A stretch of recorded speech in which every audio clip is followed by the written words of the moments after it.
Hi guys, I'm going to do a quick review for this product and let's see.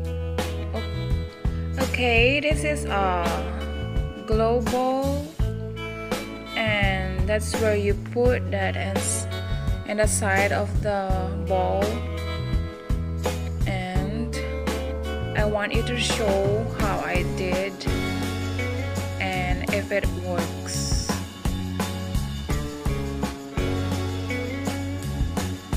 Then you need to use the AAA battery for that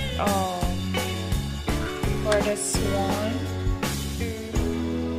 so that it will work.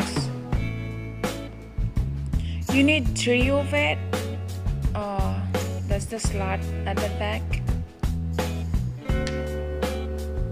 Okay, we're in the bowl right now, and you just need to put over here in the side,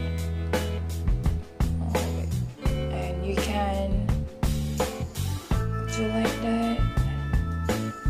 Just make sure that it's not gonna fall. Then you can put the lids toward it. It's okay, and I'm going to turn off the light.